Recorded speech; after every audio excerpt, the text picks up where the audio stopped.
It says something. Thank you. Oh, I'm so proud of you for putting this baby out into the world. And I know it's been a work in progress for quite some time. Today, I want to talk about the book. I also want to talk a little bit about the journey that brought you to the finish line here, because I know there were a few moments where you were like, you know what? I think this wants to be a different book than we were expecting. I actually realized I have to zoom out so that people can see the book, but now they can see it on your shirt, which is pretty fantastic. Wearing it loud and proud. And I believe you I'm have. all in, Pilar. They can see it on my forearm. They can see it on the cover of the book. We got the T-shirt. I'm not wearing Arte underwear, but otherwise I'm all in. I was trying to ask if you have like an Arte onesie that you can like wear for naps or something. Got a sweatshirt over there. Let's go. Oh, well, let me start back just a little bit because some folks who follow my world and your world have seen us in each other's worlds for a long, long time, decades now. You were on our podcast when we were doing the regular podcast, The Living Experiment, a couple of times. You've been in Experience Life magazine. I think you were a guest on my radio show. We've done interesting and cool collaborations together. But more recently, the work you've been doing with Heroic has been pretty all consuming. And let's just talk people back from when you moved into heroic mode, like hardcore from previous work with, Optimize and Philosopher's Notes. And at what point in the middle of all of that creation of an app and a new personal development platform, you decided to give this book a major chunk of your energy and time? Because Yep. that's a pretty significant departure from what you were doing anyway, in my mind. It's a lot of additional work. So catch us up Yep. a little. Yeah. Well, I think that everything you said, there's been a lot of iterations for me since, we met one another, I think 2 decades ago, literally ago, which is hard to even believe. Time flies when you're having fun and the gray's coming in. Let's go. Um, A lot of gray in my case. Yeah, it's so good, so good. Every time I see it, I'm just struck by the beauty of the owned silver there. So, for me, the it's not so much a departure per se as an extension and an important kind of encapsulation of my life's work. So, as you know, I've spent half of the last 25 years as a founder CEO, built and sold the two social platforms before Facebook. And then when I wasn't doing that, I was reading and writing and thinking and teaching and became a philosopher, a lover of wisdom, did the heroic coach stuff, the philosopher's notes, etc. And then heroic brought it all together. So on election night 2020, politics aside, woke up and said, look, I've waited for 17, 18 years for someone to create an answer to the social dilemma. Tristan Harris's great documentary on Netflix about the unintended catastrophic consequences of attention economics in social platforms. And again, you interviewed me when I was running Zods, Yep. which had 250,000 people in it before Facebook, 18 years ago. So had that platform endured, it died a sad death, as many startups do after we sold it to a publicly traded company. But anyway, Heroic was born that night, election night 2020. We did the crowdfunding where we were blessed to have the support to make history as the first company to ever raise 5 million. People were hungry for heroes. They want to see a different, a better world, and they believe that we can help by creating this social training platform. But the vision was always to bring the book to life. And I've waited for a long time to do it. And it's really the distillation of my life's work. So it was a big lift. But Patrick, who's behind the scenes here, and Michael and Yana and our team, and of course, our publishing partners did a lot of the lifting with me. And essentially, it's a best of. It's 451 of the absolute best ideas I've ever studied over the last, 10, 15, 20 years. Micro chapters, these little ideas, hopefully any one of which can help improve your life. And in aggregate, can help you, as per the subtitle, activate your heroic potential. But I've waited a long time, and we're really excited about it. I'm proud of it. And now we're all in on we hope that it will help catalyze our movement as a concrete thing. Like people, they pick up and they read books. It's easier to describe and to understand than an app, Yeah. which is kind of abstract. Yeah. So that's now a long answer to your short question, but some of what led us to where we are today with the book. Well, I'm really glad you mentioned the thing about the physical book because I agree with you that while apps and interactive tools can be really helpful, like, Fitbits and Oura Rings and all of that can be really helpful, there is something about having a tangible object in your hand, and particularly You talked about like the attention economy. There's something personal that happens when you are on a page and you can turn a page and get to the next thing, but it doesn't suck you in a kind of abusive way that I think electronics do. So there's a purity to my attention when I'm dealing with a physical object. The other thing about it, which I really like, as you mentioned, the format, it's these very short, it's like a devotional, really. You can have these individual pages that you could read one a day, or one when you have a moment, like with your morning minutes or whatever. But I described with my book, like, I want people to feel that just by having it in the room with them, there's a transmission, there's a talisman kind of quality to it, of like remembering. And the title, Areté, we have to talk about that, like what that really means for people who have not yet dived into the whole thing. It's a call, really, to like with my book, Healthy Deviant is a call to an identity of like, remember, I can deviate from unhealthy norms. Areté is a call to action in and of itself, just the title, just the t-shirt. Would you talk a little bit about what it means for folks who are unfamiliar with the rallying cry? Yeah, there's so much in what you just said, but yeah, so we'll go straight into Arte and then kind of dance around, I imagine. But the way I'm framing it up, I was just at the Conscious Capitalism event last week, where we spent so many, great moments of conversation over the years. And, we brought the books, and I literally personally handed it to, if not 100 people, a lot of people. And so the way I described it was that Arete is the one-word answer that the ancient Greek philosophers like Aristotle and Plato and Socrates, and the ancient Roman Stoics like Aurelius and, Epictetus and Seneca would give to the question of how to live a good life. So Arete is literally their single word answer. We translate it as virtue or excellence, but it means something closer to expressing the best version of yourself, moment to moment to moment. And the way that I like to describe it is, if you're capable of being this, version of yourself, and you're actually being this, and there will always be those moments, but it's in those moments in which we're not expressing the best version of ourselves because of, to your point, oftentimes the habituation to the unhealthy cultural norms, that it takes heroic courage to deviate from them and to be that healthy deviant. But when there's a gap, that's where regret, anxiety, disillusionment, all the other things exist. And again, it's more nuanced than that. But in those moments, and if you aggregate enough of those moments, you want to give up. You want to numb yourself, and life becomes really, really hard, and it loses a lot of the joy. Now, if you close the gap in any given moment, again, never perfectly, but more and more consistently express the best version of yourself, there's no room for all of that negativity. You feel a deep sense of what the Greeks would call eudaimonia, which means good soul, a deep sense of joy and meaning and purpose. And you do that by living with Arte. So that's my life's work. It's why I tattooed my body with it. We were going to call the book something else, and I'm like, wait. It's Arte, in a word, it's Arte. Oh, but it's not even an English word. How do you pronounce it? How do you spell it? But this word should have never left our cultural vernacular from my vantage point. It's such a precious, beautiful, sacred word. All ancient wisdom traditions, modern science affirm this idea and confirm this idea that a good life comes down to being your best self in service to something bigger than yourself. And doing so is a 2,500-year-old challenge. Hercules was a healthy deviant. He was seduced, like the goddess of Arte. When you were holding that book up and you were talking about a talisman and purity, Arte was an ancient goddess, the goddess of virtue. And she was the one who counseled Hercules when the goddess of vice, who pretended she was happiness, tried to seduce Hercules. This is a 2,500-year-old challenge. Yeah.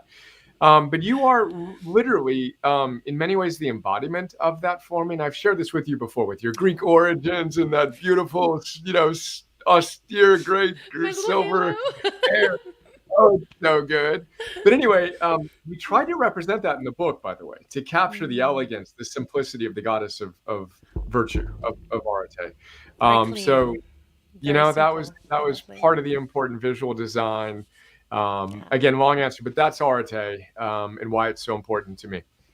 Well, that piece about, I think now that phrase, best self can be kind of tossed off as, it's a little Oprah mixed with whatever the kind of self-improvement zeitgeist of a certain era. But I do believe that the misery of our lives lives in that space between what we're called to be and what we show up with. And we show up with what we show up with because of trauma, because of conditions that are not ideal in any way, shape, or form, nutritionally, environmentally, socially, politically, environmentally. And there is a kind of elation that occurs when people close the gap even a little bit. It's a lot of the stuff we've both studied with BJ Fogg's work, the kind of insights about small wins on a micro moment by moment basis, day by day, are what get you there.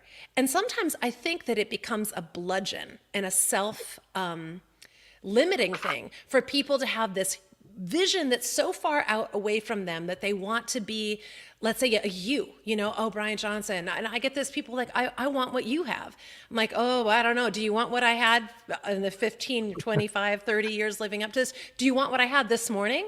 When I was sitting there with a cup of coffee being like, I don't know how to do this. I can't make it work. And I'm really sad and sorry for myself, because those are the micro moments that I have to bust myself out of, just like I know you must. Yep. And I think that misery that exists between the two lines can convince us that the only way out of that is to just magically be here.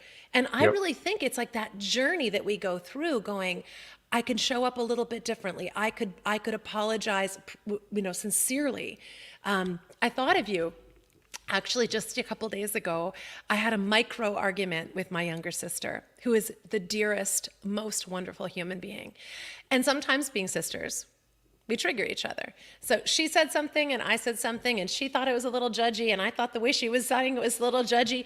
And we stepped away from each other for, I swear to God, it was about 65 seconds. And I was like, this is not who I am. I do not leave a conversation with my beloved little sister like this. And I went back and I just said, I want to talk about just what happened. That was funky. That wasn't really how I wanted to land. And it was like the sweetest moment. But that moment could have ruined my whole day if I had walked away. And there was a time in my life where I didn't know better, and I would let those things fester.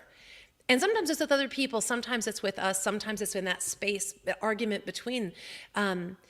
Okay, so I want to say that all in affirmation of the beauty of life is in the journey from here to here too, on an ongoing basis. And I feel like part of the way that you designed this book, I think, with these smaller, big ideas, but divided into small pieces, is kind of meant to meet people in that smaller space. Like from here to here, you can grow quite a lot. Talk to me a little bit about that format change, because I remember actually blurbed the book based on a bunch of things that I'd seen in the intro and everything. Before the book came out, though, you made a pretty significant pivot partway through. Talk about that for me a little bit.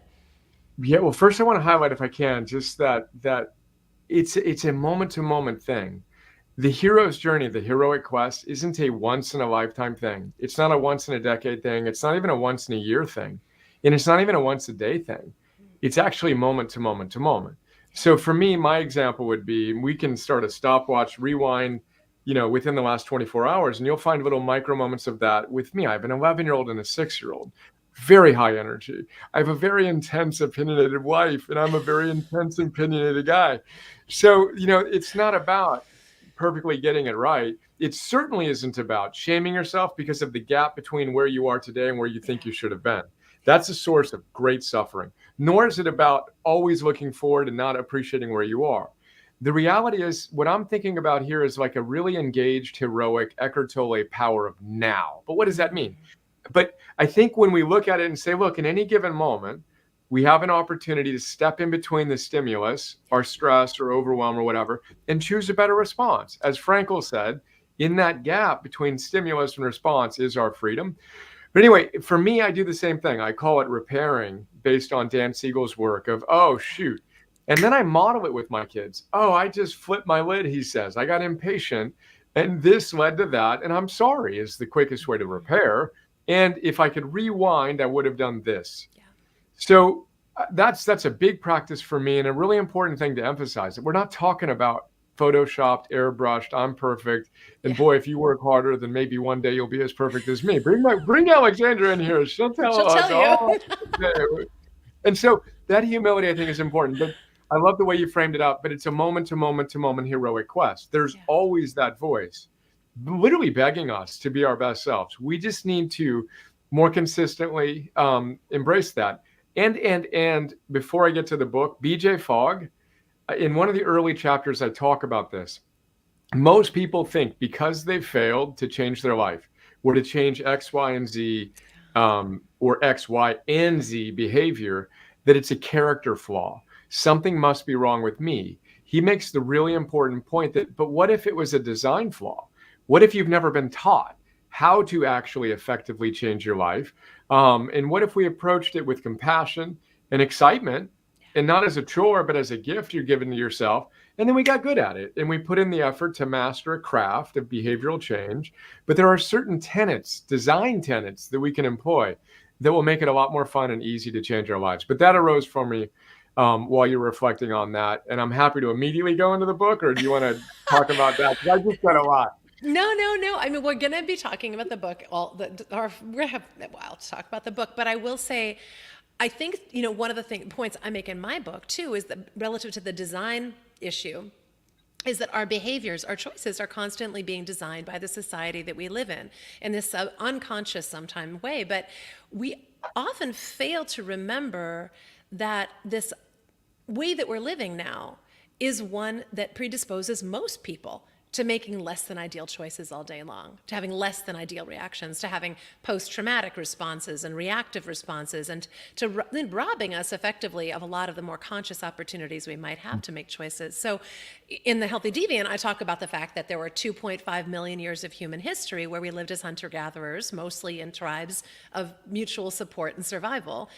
And our behaviors were designed into our days. We learned certain skills. There were elders who were there to call us on our bullshit if we were acting out and behaving in ways that weren't in the best interests of our own and other people's survival and thriving. And we learned from our parents and grandparents and their grandparents, very up close and personal on a daily basis, how to live. How then must we live? This is how grandma, great grandma, and so on. Now we're living in ways where there's almost no models for, in our intimate world, for people who know how to live successfully under the circumstances we are living in now, which are unprecedented and fast changing. So it's interesting, when you look back to the Stoics, you mentioned the whole, chorus of them. True in all of that is that those are strategies for living that have worked well for millennia, including not so far past the agricultural revolution.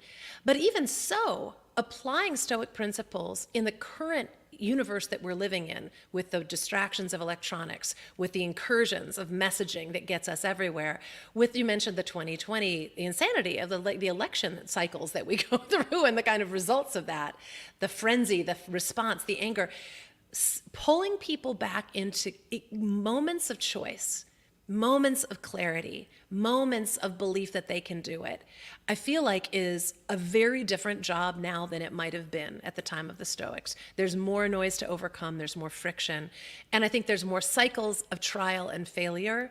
Fast cycling, I'll try a diet, I'll try a workout, I'll try a program, an app, a ring, a thing.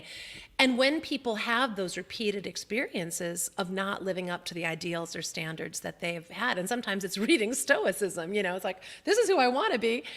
That try-fail cycle is such a devastating, de-energizing place that unless people find the baby steps out, I think it can feel like the chasm is just too great. And that learned helplessness sets in, that I can't do it. This is just for other good people who don't have this character flaw. And I think you're doing a really wonderful job, I think, of disillusioning people. Like you're taking people out of that illusion into small scale opportunities for change and success, and for Areté, for closing that gap. That's beautiful. Okay, so now let's talk about the format, though, because I do think that's a significant, important, probably in the service of this change. Exactly. I was going to say the perfect segue back to it is, I thought I would write a standard, 200 to 300 page, and I don't mean to disparaging, but oftentimes fluffy book. You know what I mean? Here you go. This is a book. And I started writing that. I was like 70% of the way done with it, longer form chapters and all this different stuff. And I actually asked the team, I was kind of at a point where I'm like, is this really my book? The book that I really want to write and that I think needs to be written. And my style, as you know, is very pithy. It's very in and out, more Stephen Pressfield, War of Art style, a page or two or three. And it's just kind of how I've evolved my style. But anyway, I asked the team, hey, what's the idea or two or three or whatever you come up with that has most impacted your life that you picked up from me and from my and our work? And, Patrick, who's on behind the scenes right now, and Yana and Michael and a number of people shared ideas, and some had 3 or 5 or 10. Michael had 50 or 100. But the thing was, none of them were the same. So Yana said, "Oh, these 10 ideas were unbelievable." And Patrick's like, "Oh, these ones were unbelievable." And Cameron was like, but there was very little overlap, surprisingly, between and among them. And so it just struck me that the book that I wanted to write needed to be my book, and it needed to be different. And I wanted to create basically a compilation of the absolute best ideas organized around the 7 objectives. That didn't change. The 7 objectives that we have created that guide our coaching program that has been scientifically proven to help people change their lives. The app, everything we do has 7 objectives. Again, so parallel to what you teach, knowing the ultimate game and all these different things. But then I wanted to have fun with it. So then how many ideas? And then the 451, it was going to be certain different things, but 451 is the number of degrees Fahrenheit one needs to reach in order to activate a fire, to ignite a fire.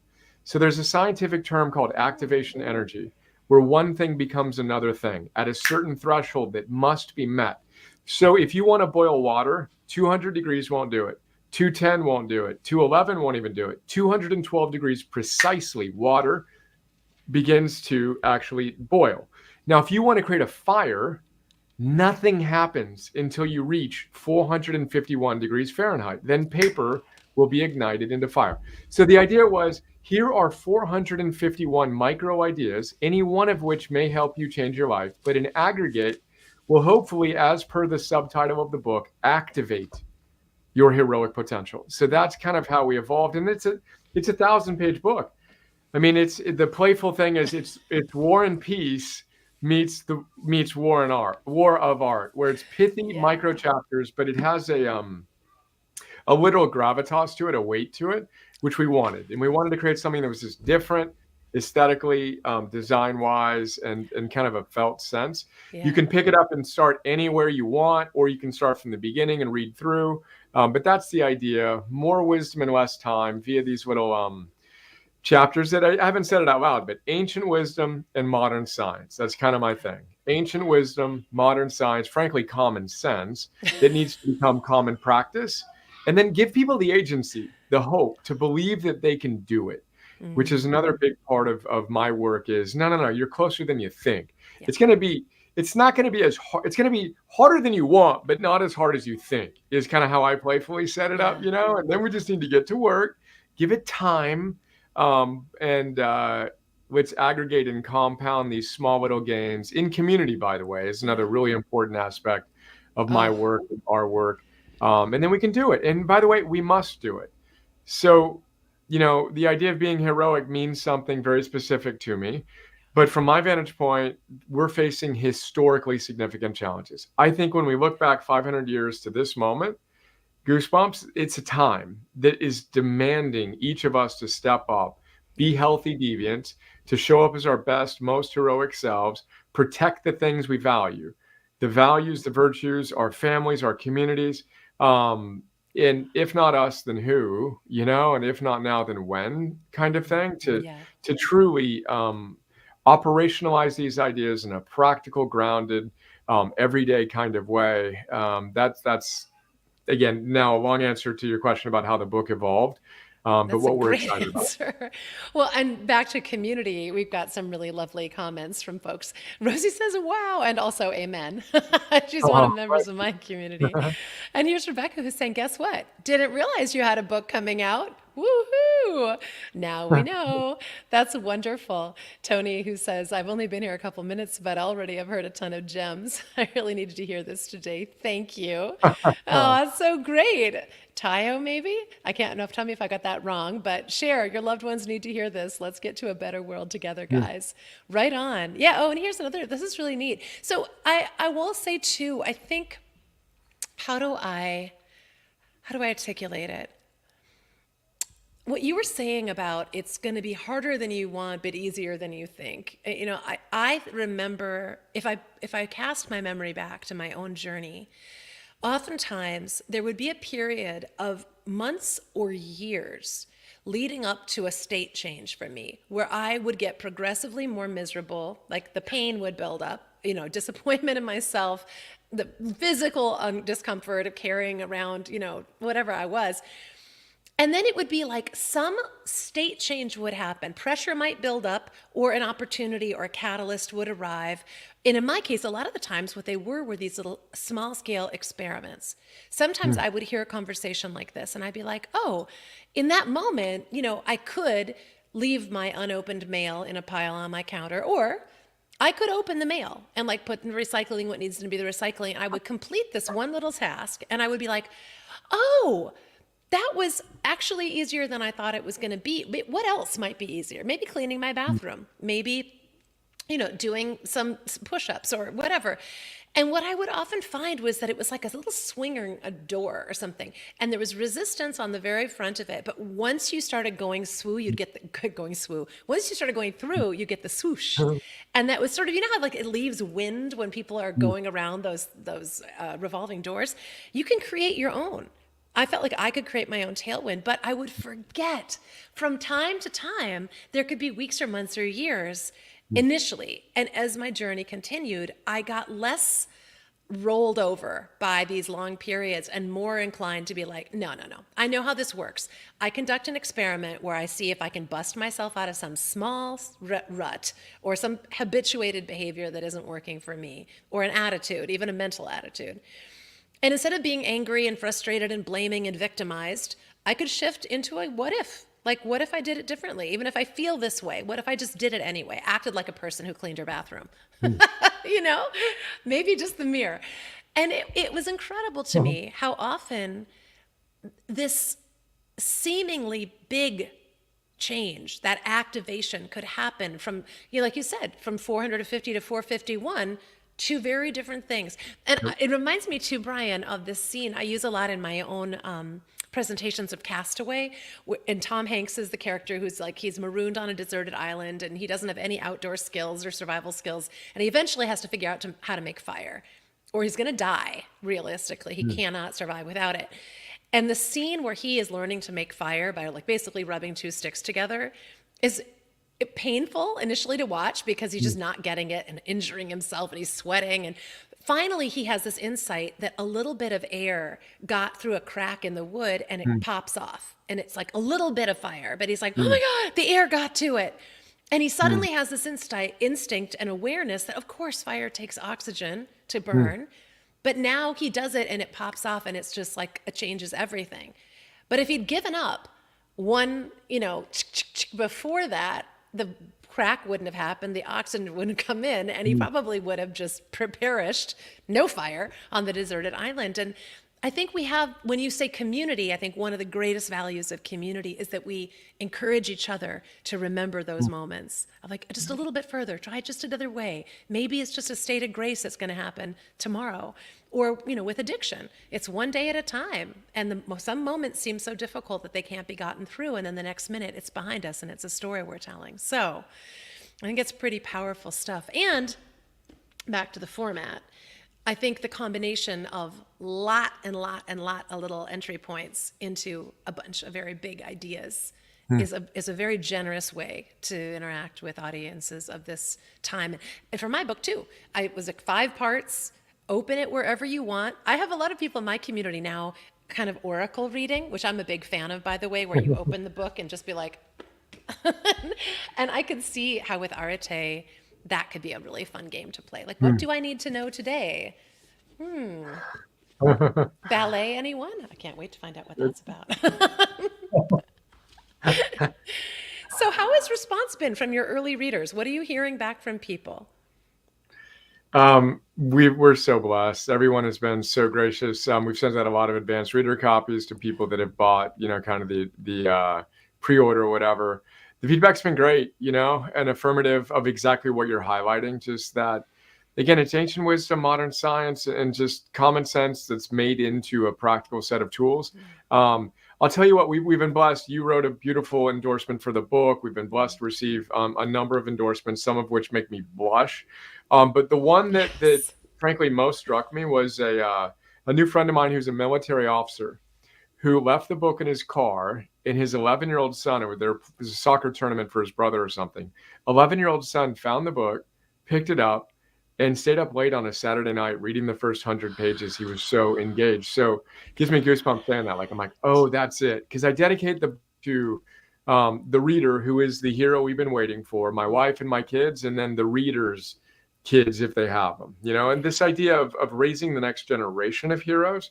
So that's frankly, the feedback I'm most proud of is to be able to create something that is engaging enough for an 11-year-old who clearly is interested, but finds it compelling, which has been a big part of my work, is to try to make self-development and this idea of becoming our best selves, not the manic extrinsic fame and wealth and hotness. I'll teach you, whatever. I think it's actually a pretty good book, but to be rich and all the other things, the secret and all this stuff, but to make the heavy stuff, the virtue stuff, the real important stuff with gravitas that matters, the hope, the meaning, and the virtue-based living, compelling and exciting and interesting, and the most powerful and fun and important game that we could play. Yeah.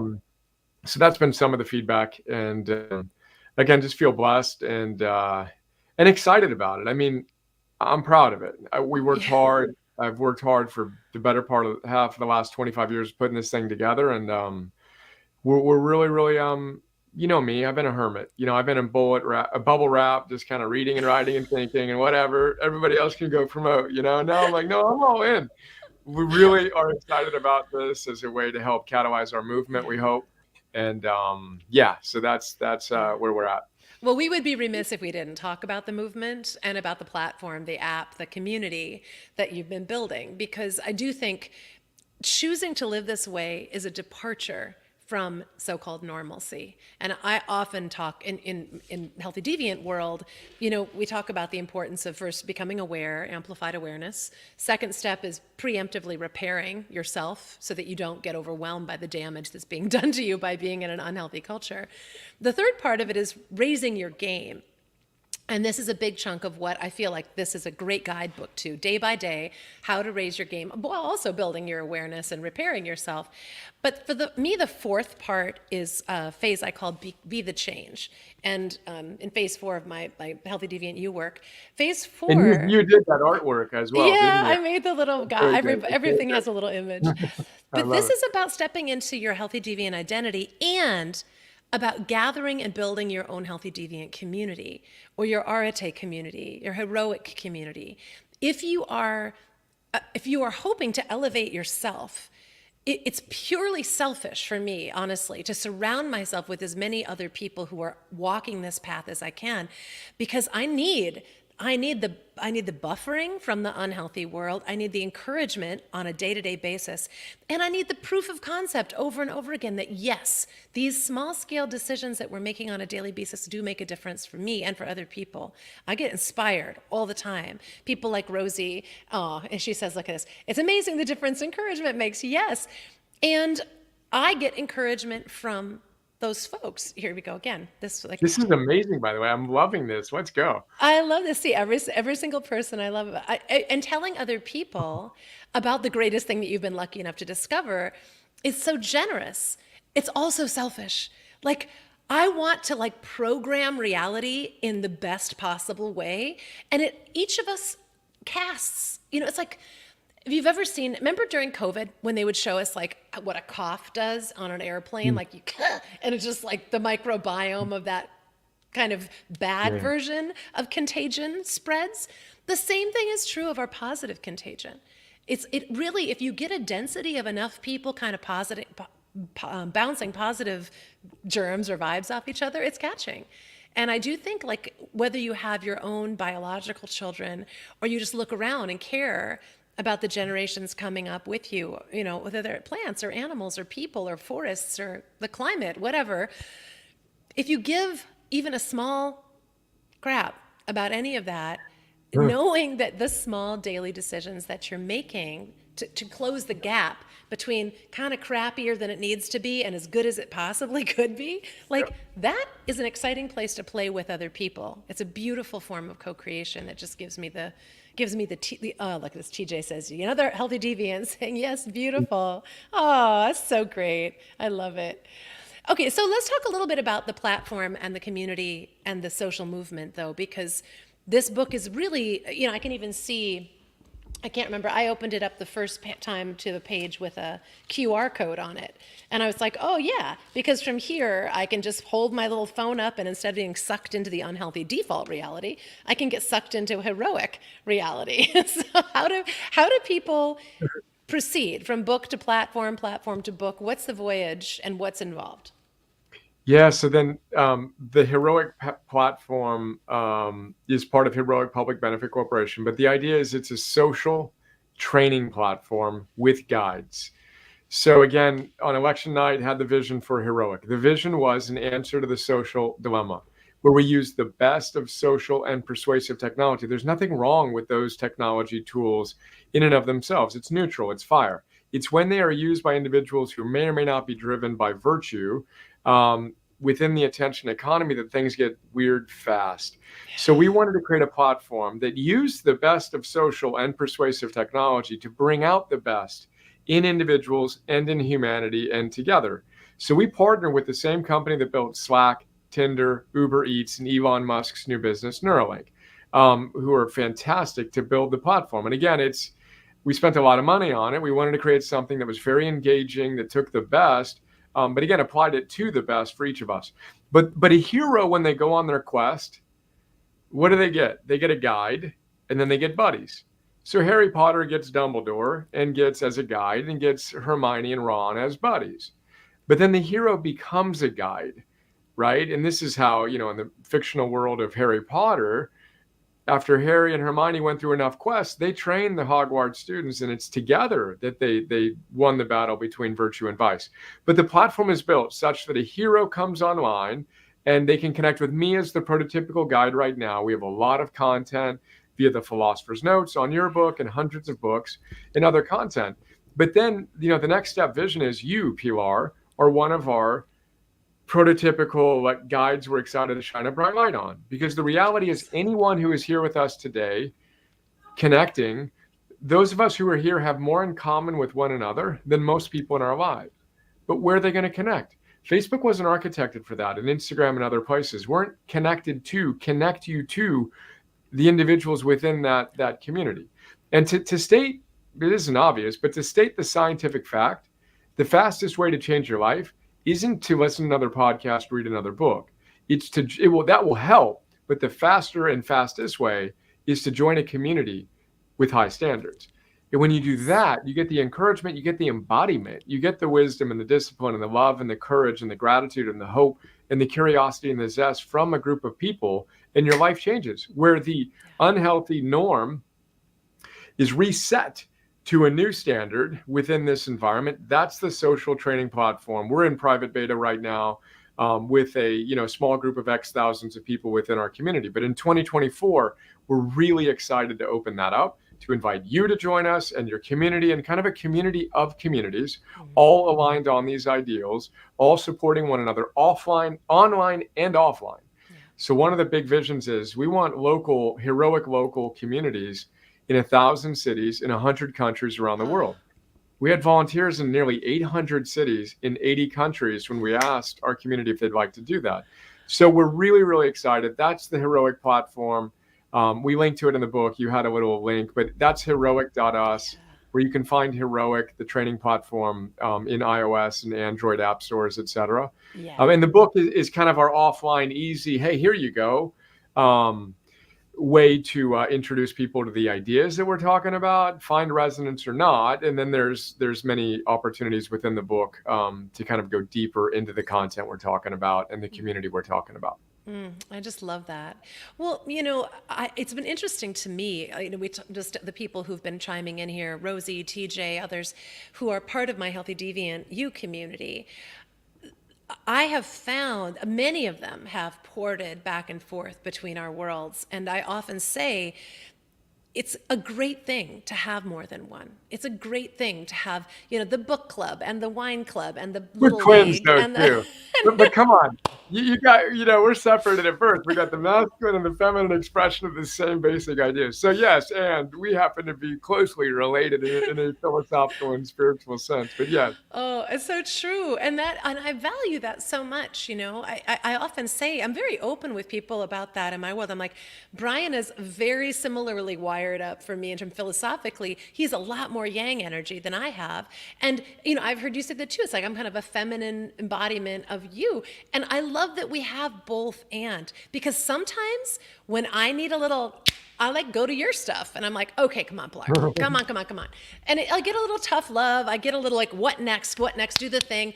And you tell the story at the beginning of the book about your relationship with your son and like the day he doesn't want to go to the chess championship or whatever because he doesn't think he's going to win. And you're like, of course you're not going to win, but you're going to get a chance to play with all these amazing people. And you talk about Areté and the two lines. And it's sometimes I'm like Emerson.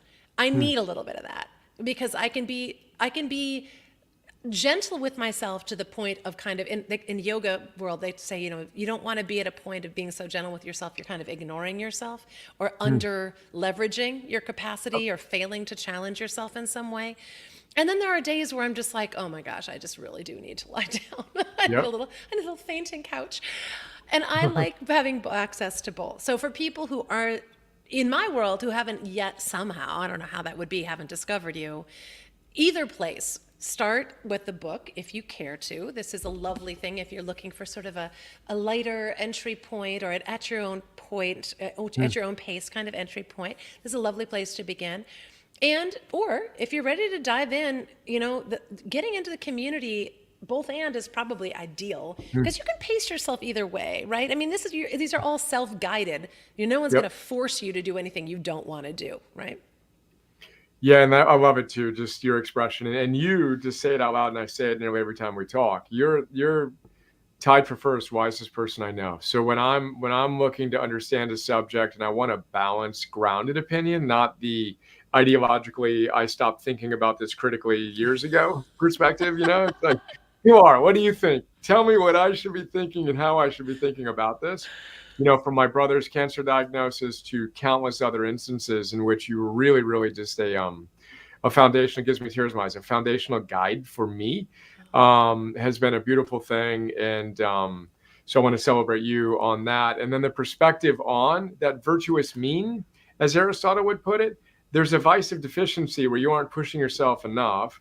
And then there's the vice of excess where you just need to slow down, take a breath, appreciate where you are. Yeah. And I find myself, well, frankly, I err toward the vice of excess, of course, as intense as I am and as hard driving as I am for myself, for my wife, for my kids. So my thing is I got to find the balance of softening up, celebrating my life as it is, allowing myself and people to find their own pace and rhythm.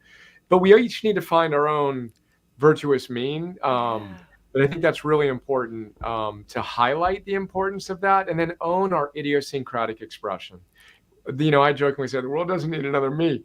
We got more than enough of me, you know what I mean? And you got you, and my wife does her, and we're trying to get our kids to do them. And each of us needs to find our own idiosyncratic expression and bring more joy. And we've talked about this, and for me, a big practice is no more joyless urgency. I'm just going through the motions and it feels like one long chore list. It's like, bring the joy here, celebrate the opportunity to be together. Each of us that are here today, like, this is a sacred gift, and we've worked hard. We've done good work. We're winning is a phrase my wife and I use. We're winning. Is everything perfect? No, but we're winning, Yes. Celebrate our kids. Enjoy this. Yes. Enjoy what we're doing with heroic and everything else. So that idea of bringing joy, bringing that sense of celebration, I think is as BJ Fogg says, a really underappreciated virtue. In practice and habit, the ability to celebrate your small wins. That's like you, to be here right now and to do your best, and to pick yourself up and pat yourself on the back when you need to. All those things arise for me as you share that. Oh, I love that, Brian. Well, I'll close on this idea because I know I want to respect your time too, but that experimenting with different ideas, experimenting with different trial and error strategies, experimenting with your own capacity, running up against your own limitations and being like, okay, like I think you gave me the term craptastic. Like, well, that was craptastic. I'm going to start again something else. But like, Perfect. you and I have both tried, I wouldn't say and failed at a bunch of different things, but we've tried and found things to be less joy filled than I'm we would happy. like I'm them to happy to be. raise my hand and say, yeah, baby. But we didn't waste the data. But we didn't waste the data, right? That Right. became it's win or learn, truly, Yeah. and learning is winning. But continue. Sorry. Yes, we have both No. experienced. But just that I think that that's ultimately, there's always another level of success or optimalness available to us, but we never really know. There's no instant or direct way to get there other than experimenting, I feel like, in course correcting. And I really connected with what you said about no more joyless, what was the word? Joyless Urgency. Yeah. urgency. Yeah. And I think that for me too, it's like, where I feel the best every day is giving my best gifts to the best of my ability, illuminating the best within me and other people, and then allowing myself to rest and recover from that so that I don't have that kind of rapacious sense of like more and more and more.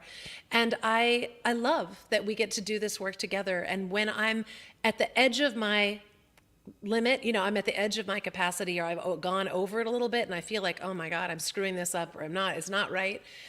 Oftentimes that's when I will turn to your work because it Mm, will remind me. I will hear a voice in my ear of a fellow traveler who is mm. experimenting his way forward and inviting other people to travel the experimental way forward.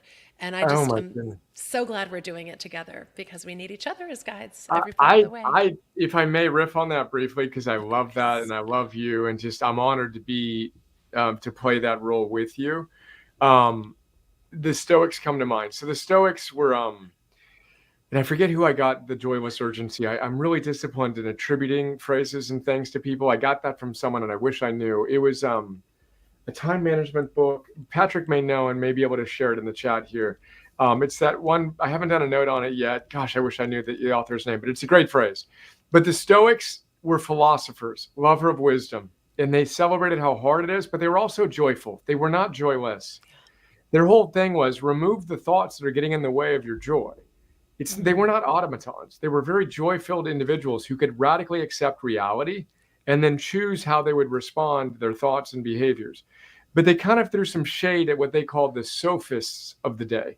The Ugh. sophists of the day were the ones you can kind of see them. They were the big self-help talkers who talked on stages and got big rounds of applause at the end of their talks. And everybody was like, "Oh my God." They made you feel good about them. The sophists made the individual feel good about themselves, and they got a huge round of applause at the end. The Stoic philosopher said, no. At the end of one of my talks, you should feel not like you're not going to get a round of applause at the end of a Stoic talk. You're going to walk out of there like you just got surgery performed on you, not like you went to a spa. But the point I wanted to make was Seneca had this great metaphor of the true philosopher and lover of wisdom is on a journey with the individuals that they're trying to help. They may be a step or two further ahead on that particular part of the journey, but it's as if they're both laying in hospital beds. They're both going through the hardships of life, and they have the humility to know how hard it is, and they're just swapping stories. Yeah, I know what that's like, and I know what this is like. And then offering some tips as they can, receiving tips when they can. But there's a humility to it that I think is really, really important and profound that inspires me. And, Donald Robertson, one of the great Stoic scholars and practitioners who wrote How to Think Like a Roman Emperor, who connects ancient Stoicism to modern cognitive behavioral therapy. Viktor Frankl, by the way, was a Stoic. His approach in the Holocaust was practicing Stoicism, literally, Yeah. playing his role well in the midst of that terror. But anyway, he makes the point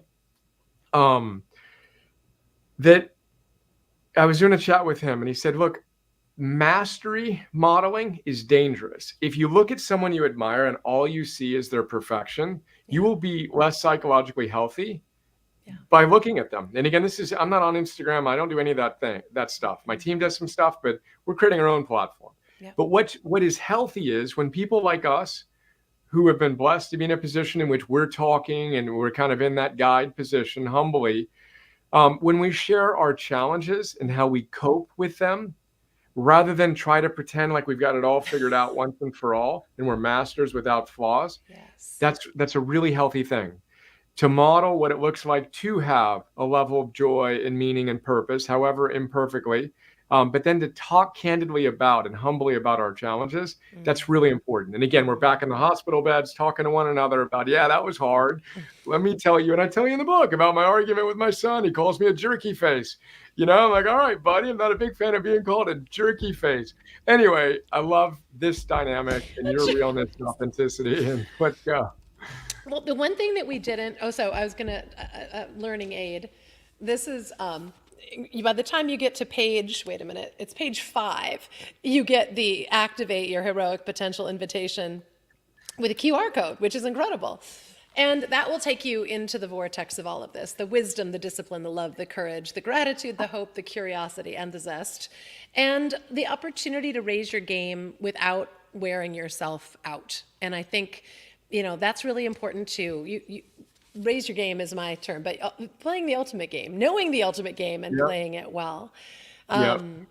I love this. So just for folks who are interested in knowing, so these are the sections: know the ultimate game, forge anti-fragile confidence, meaning you get stronger as the challenges get bigger, optimize your big 3 priorities. I take that.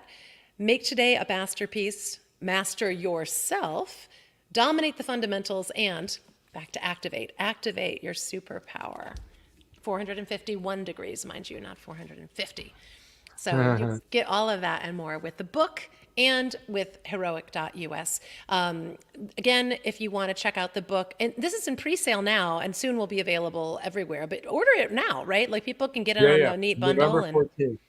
Yeah, we're excellent. excited. Yeah. So obviously get it on Amazon. But yeah, it'll be everywhere. November Oh, 14th.